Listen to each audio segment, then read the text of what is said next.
क्या किसानों का प्रदर्शन यूं ही चलता रहेगा? क्या किसान यूं ही सड़कों पर बैठे रहेंगे?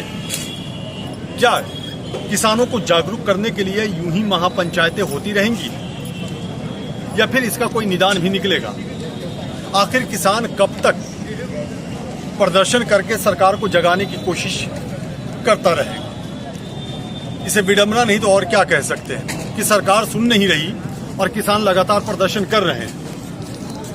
हमारे साथ कुछ किसान हैं और कुछ किसान नेता हैं। हम उनसे बात करते हैं और इसी को समझने की कोशिश करते हैं कि आखिर ये जो प्रदर्शन चल रहा है, ये जो महापंचायतें हो रही हैं, ये जो 3 सीमाओं पर लोग बैठे हैं, दिल्ली की सरहदों पर बैठे हैं, ये कब तक चलेगा और इसका रिजल्ट क्या दिख रहा है इन्हें, क्योंकि सरकार तो बिल्कुल सुन भी नहीं रही है। सबसे पहले आपका स्वागत करूंगा, आप अपना परिचय दें। मेरा नाम गुरप्रीत अडवाल, डिस्ट्रिक्ट रामपुर, तहसील बिलासपुर, ग्राम नवाबगंज से हूँ। अच्छा, तो आप रामपुर के रहने वाले हैं और आप यूनियन से भी जुड़े हुए हैं जहाँ तक मुझे मालूम है। हाँ जी, बिल्कुल। हाँ, तो आप ये बताइए कि ये जो प्रदर्शन चल रहा है और ये सवाल भी घिसा पिटा हो गया, लेकिन भविष्य तो सामने है, भविष्य में की बात भविष्य में ही होगी। आपको क्या भविष्य नजर आ रहा है?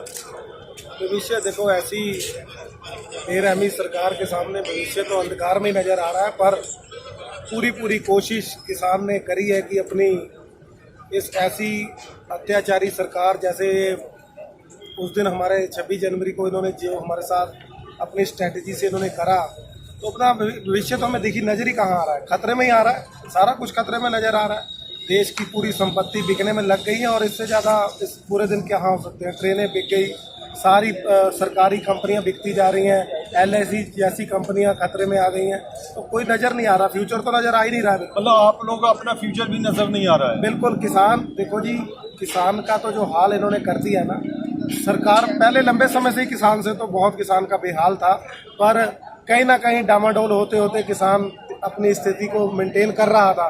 पर जो इन्होंने लागू की है अपनी रणनीति, जो नए कानून लेके आए, उसके आधार पे तो हमारा फ्यूचर बिल्कुल ही डैमेज हो जाएगा, खत्म हो जाएंगे हम। इसीलिए तो किसान डट गया। कोई किसान, अगर इतनी कमजोरी वाली बात होती तो किसान शायद मान के चले जाता। किसान ने दिल पे ले ली, और तपती हुई गर्मी में ऐसी सड़कों पे लेटना कोई आसान बात नहीं होती। आपने देखा सर्दियों का जो दिन थे, किसानों की गिनती पूरी डट के रही है। अब अगर आपको गिनती कम हो गई, देखो हमारे आलूओं की खेती है और गन्ने की भी है, मिलें बंद हो जाएंगी। हमने गन्ना कहाँ बेचना है, कहाँ फेंकना है? हमने लड़ना भी है, अपनी फसल भी बचानी है, और सारे काम बराबर लेके चल रहे हैं। इसलिए थोड़ा सा फोकस लोगों ने फसल की तरफ करा है। चंद ही दिनों में फसल हमारी समेटी जाएगी, उठा लेंगे हम, फिर पूरा जोर इसी आंदोलन में देंगे। फिर आपको एक भारी जनसैलाब एक दिखेगा दिल्ली में। पूरा दिल्ली का जो ढासा बॉर्डर है, जो हमारा चिल्ला बॉर्डर, वो जो एक बॉर्डर हमारा ओपन हो गया था, वो चिल्ला बॉर्डर, उसमें से कुछ लोग हमारे ऐसे थे, कोई और संगठन था, तो वो भाग गए थे धोखेबाजी करके किसानों के साथ। पर किसानों के मान सम्मान की बात है, वहाँ से बहुत लोग एकत्र होके आए, रिक्वेस्ट किए, टिकैत जी पे भरोसा रखा उन्होंने, और टिकैत जी ने उन्हें आश्वासन दिया कि आप 2-4 दिन के अंदर अंदर हम चिल्ला बॉर्डर को फिर से बंद करेंगे और उधर भी फोकस करेंगे। बिल्कुल हम चाहते नहीं है कि आम जनता को कोई परेशानी है। ये जो प्रदर्शन चल रहा है 3 सरहदों पर, गाजीपुर बॉर्डर, टिकरी बॉर्डर, सिंगू बॉर्डर, अब इसमें आप लोग इजाफा करने जा रहे हैं, विस्तार देने जा रहे हैं, यानी चिल्ला बॉर्डर को भी आप लोग घेरेंगे। हालांकि चिल्ला बॉर्डर पे तो एक संगठन पहले से बैठा था। बिल्कुल बैठा तो था, हमने और मजबूती लानी है। आज उनके क्षेत्र के लोग आए थे चिल्ला बॉर्डर की तरफ से, उन्होंने कहा कि हमारे बॉर्डर पे भी आप थोड़ी सी शिरकत करो। हम उस चाहेंगे, अपने साथियों को भी अपील की है कि आप उस चिल्ला बॉर्डर की तैयारियां करें, उसको ढंग से कवर कर दें और पूरा सील करेंगे। और ये वाला रास्ता भी हमने प्रशासन से अपील करके खुलवाया। जो रास्ते हमने बंद करे हैं वो हम ओपन बोल रहे हैं कि हमने वो बंद करे हैं। जब तक हमारा हल नहीं हो जाता होगा तब तक हम रास्ता नहीं छोड़ेंगे। और जो हमने नहीं बंद किए वो प्रशासन वो रास्तों को खोल दे। एक रूट खुल गया, दूसरा 7 वाला अभी भी बंद है, नीचे से भी बंद है। हम उसकी भी गुहार लगाई है और अपील भी करी थी, DM साहब से भी बोला था। आधे घंटे की मीटिंग भी हुई, मैं भी गया था उस मीटिंग में। हमने यही बात कही थी कि जहाँ तो पानी की व्यवस्था, यहाँ काफ़ी अपना परेशानी आ रही है किसानों को, पानी की शॉर्टेज हो रही थी, तो उन्होंने बोला, हमने कहा हमें परमिशन दे दो बोरिंग के लिए। और बॉर्डरों पे 12-13 बोरिंग हो चुके हैं, हम भी यहाँ 2-3 बोरिंग कर लें। तो उन्होंने बोला कि पानी की व्यवस्था बिल्कुल हम बराबर चलाएंगे और कोई शॉर्टेज नहीं आएगी पानी की। यदि ऐसा नहीं होता तो हम बोरिंग भी करवाएंगे और व्यवस्था को मेंटेन करेंगे।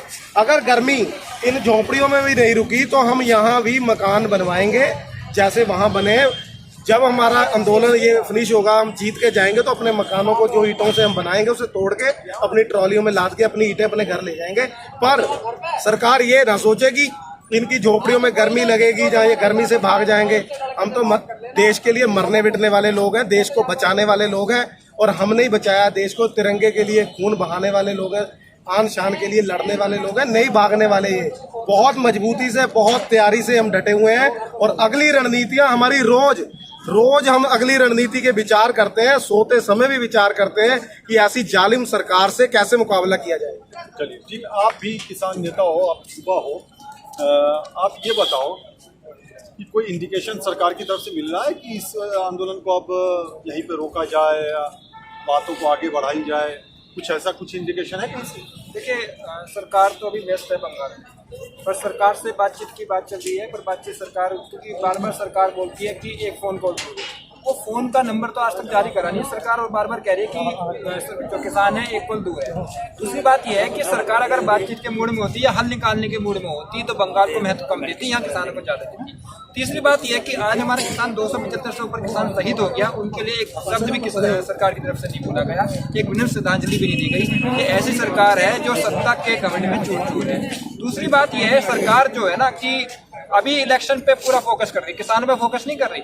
आज किसान गर्मी में, धूप में, बारिश में बैठा है, पर सरकार को कोई मतलब नहीं है कि वहाँ जाके रैलियों में जाके किसानों का मुद्दा, किसानों को हम इतना पेंशन दे रहे हैं, किसानों को हम इतना पैसा दे रहे हैं। यहाँ मैं कई किसान भाइयों से मिला, किसी के पास पैसा नहीं है यहाँ जो किसानों से मिला, और सरकार कहती है कि हम किसानों को 6,000 रुपये वार्षिक देते हैं। हम सरकार से कहते हैं कि आप कुछ समाधान निकालिए। आज किसान को 113 दिन हो गए हैं, पर सरकार समाधान निकालने के बजाय बंगाल में जाके, असम में जाकर, पांडिचेरी में, केरला में और आपका इसमें तमिलनाडु में चुनाव में जाके व्यस्त है, क्योंकि यहाँ किसानों को उनको वो दिखती नहीं है। और इनके एक तरफ किसान नेता कहते हैं कि किसान तो हरामखोर होता है। मुझे बोलना नहीं चाहिए, आप शब्द बातें नहीं करनी चाहिए। किसान तो मुफ्त की खाता है। आपकी ये जो शोभा है ना, ये भाषा जो है, ये शोभा नहीं देती। एक सांसद की कोई मर्यादा होती है, उस मर्यादा में रहे। आप एक शपथ लेते हैं, का जिक्र कर रहे हैं, राज्यसभा सांसद भी है, फिर लोकसभा के सांसद कुछ आगरा के, राजस्थान के भी थे। राजस्थान नाम मुझे याद नहीं है, अब नाम इनका कहाँ याद रखेंगे, इनकी टीम ही इतनी लंबी है। हमने बड़ी राज दे दिया, ताज दे दिया, अब हमें ही लूटने लगे हैं। बड़ा अफसोस है इस बात का। हमने तो बड़े तन मन धन से इनको सपोर्ट करके आगे लेके आए थे। हमारी इनकम डबल करने का वादा करने वाली सरकार 5 किलो यूरिया खा गई हमारी। 50 किलो का बोरा 45 किलो का कर दिया। डीजल पेट्रोल पे कपड़े नंगे करके रोडों पे उतरने वाले लोग मौन बैठे हैं बिल्कुल शांति से। 100 रुपए को टच कर गया, बढ़ता ही जा रहा है। उस टाइम तो 1-1 रुपया बढ़ता था, इनके 5-5 रुपए बढ़ रहे हैं। नंगे होने वाले लोग जो कपड़े उतार के सड़कों पे बैठते थे, आज वो लोग इतनी शांति से क्यों बैठे हैं? क्यों हमारी आत्महत्या हिंदुस्तान में इतने बड़े लेवल पे किसान कर रहा है? इन चीजों से बहुत ज्यादा नुकसान होने वाला है। किसानों को बहुत बेहाल हो गया। सोचने की जरूरत है सरकार को। बहुत सरकार सोच नहीं रही। आप कुछ कहना चाहते हैं? तो मैं कह रहा हूँ कि सरकार बहुत बोलती है कि किसानों बहुत हुआ, किसानों पर अत्याचार है। अब क्या अत्याचार नहीं दिख रहा है? आज रोज इतना किसान सुसाइड कर रहा है, वो नहीं दिख रहा है। ये वही सरकार है जो बोलती थी कि पिछली सरकारों में किसानों ने इतना सुसाइड करा, हमारी सरकार आएगी तो किसान खुशहाल होगा, उसकी आमदनी बढ़ेगी। आमदनी तो बढ़ने के बजाय आपने तो किसानों को खत्म कर दिया है। आज किसान से भी मजदूर पे चला गया और बदुआ मजदूर की ओर जा रहा है। कॉन्ट्रैक्ट फार्मिंग के जरिए कंपनियां ये करने वाली है, किसानों को बदुआ मजदूर बनाने वाली है। उसमें कंपनियां अपनी मनमानी करेगी, उसमें बीज अपना कंपनी देगी, उसमें खाद अपना देगी, उसमें यहाँ तक कि फसल का आकार भी बनाएगी कि इतने चौकार का आलू हमें चाहिए, इतनी आकार की फसल चाहिए। अरे किसान है, वो चौकार थोड़ी देखे, वो तो फसल बोता है। वो तो आप तो एसीओ में बैठे रहते हो, कंडीशनर में, और गाड़ियां मिलिट्री वैन वाली गाड़ी यूज करते हो। किसान सुबह उठ जाता है और सुबह उठ के फसल में, गाँव में अपने जाता है वो, और किसके लिए जाता है? वो अपने लिए कर रहा है, वो देश के लिए कर रहा है। और सबसे बड़ी बात है, आज नरेश टिकैत ने भी बोली है बात, आप भी रोटी खाते हैं, 2 रोटी। मैं सभी सांसदों और विधायकों से बात, आज एक सांसद ने भी, आपके एक विधायक है हिमाचल प्रदेश के शर्मा जी, उन्होंने भी आज सुसाइड करा, वो भी बड़े दुखी हुए। हम उनके लिए भी सांसद है हिमाचल प्रदेश है, उनके लिए भी हम दुख व्यक्त करते हैं कि उन्होंने किसानों के बारे में कुछ सोचा। देखिए, सबसे बड़ी बात क्या है, सरकार जो है 2 बंदों पे टिकी हुई है और उसमें किसी और की चलती नहीं है। सांसद बात करता है तो बोलते हैं कि आप, वो मजबूर हो जाता है कहीं ना कहीं वो इस्तीफा देने के लिए भी। उड़ाल जलाने पर 1 करोड़ का जुर्माना रखने वाली सरकार का गुरु कौन है? मुझे यही नहीं समझ आता। 1 करोड़ जुर्माना किसान पे अगर वो पुराल अपने खेत की जलाता है। अब ये लोग, पहले हमने रिक्वेस्ट करी तो सरकार का क्या, जुर्माना कभी लगा? जुर्माना लगना था, हमने तो लठ उठा लिया, उतर के मैदान में। यदि थोड़ी सी देरी हो जाती तो मेरे कई नौजवान साथी और मेरे कई बुजुर्ग जेलों में सड़ते। और कहाँ से भरना है हमने करोड़ों रुपया? इनके गुरु करोड़ों वाले हैं ना, इनको किसान भी वही लगने लगा। इन्होंने हमारे ऊपर इसीलिए हमें लूटने का प्रयास किया। इन्होंने देख लिया कि एक ही बचा हुआ ये हथियार है, इनको बरत लो और इनका ऐसी तैसी कर दो। बहुत बड़ी दुख की बात है कि सरकार ने जो नीति चली है, पर खुशी की बात ये भी है कि किसान को अन्नदाता अन्नदाता करके मंचों से पागल बनाते थे ये। आज किसान को ये पता लग गया, अगर किसी भी क्षेत्र में महापंचायत या कोई भी पॉलिटिक्स पार्टी वगैरह मीटिंग करती है तो उसमें अन्नदाता को अगर कुछ बोलेगी तो अन्नदाता हिसाब जरूर लेगा। देखिए, सांसद ने सुसाइड करी है, तो यानी कि इससे दर्शाता है कि जो पार्टी है ये अपने सांसद और विधायकों की भी नहीं सुनती है। यानी कि एक हिटलर शाही वाली पार्टी है, हिटलर शाही वाली सरकार है। मतलब जो चुन के आए हैं, जनता के प्रतिनिधि है, उनकी बात नहीं सुनी जा रही है, तो इससे बड़ा बड़ा क्या व्यर्थ। आप लोग भी किसान हैं? आप किसान हैं? कहाँ से आए आप? बिजनौर से। कब से हैं यहाँ पे? आपकी क्या परेशानी है? परेशानी जब हम किसान भाई की जो परेशानी वही हमारी परेशानी, चाहे छोटा है या बड़ा। आप भी किसानी करते हैं? खेती किसानी? जी, खेती करते हैं बिजनौर में। ये बिजनौर। अच्छा अच्छा। और आप बाबा, आप यहाँ पे? हम किसान हैं। किसान है। कहाँ से आए आप? नवाबगंज रामपुर। अच्छा, आप भी रामपुर से आए हैं?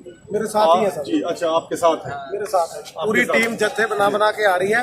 अब गांव में सिस्टम बन गया है, क्योंकि हमने ज्यादा भीड़ इकट्ठी नहीं करनी। राकेश कैच जी ने भी बोला था कि भीड़ करने की अभी जरूरत नहीं है, जब करनी होगी तो कॉल देंगे 7 दिन पहले, तो फिर उसका जलवा अलग होगा। पर ये जत्थे बना के इसलिए आ रहे हैं कि एक सिस्टम बना रहे।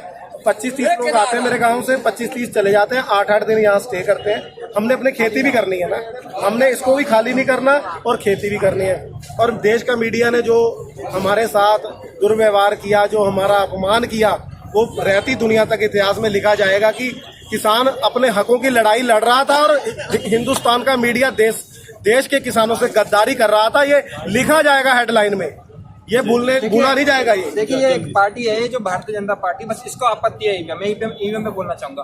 बाकी सभी पार्टियां कह रही कि बिना ईवीएम के इलेक्शन हो, एक यही पार्टी है, यानी कि इनकी दाल में कुछ कहा है। चलिए, बड़ा अहम मुद्दा आपने उठाया। 2 बड़े अहम मुद्दे रहे। एक तो मीडिया का जिक्र किया इन लोगों ने, और एक ईवीएम का जिक्र किया। यानी ईवीएम पर एतराज है, और इन्होंने कहा कि एक यही ऐसी पार्टी है जो ईवीएम से चुनाव चाहती है, जबकि दूसरी तमाम पार्टियां चाहती हैं कि बैलेट पेपर से चुनाव हो।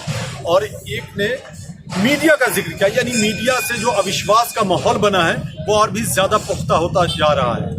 अब देखने वाली बात ये होती है कि एक तरफ जो किसानों का अविश्वास बढ़ा है, उनके अविश्वास को विश्वास में सरकार कैसे तब्दील करती है, ये बड़ा अहम सवाल है। इस सवाल का भी जवाब तलाशा जाना चाहिए। कैमरामैन मनीष के साथ मैं फैज आलम, गाजीपुर बॉर्डर से।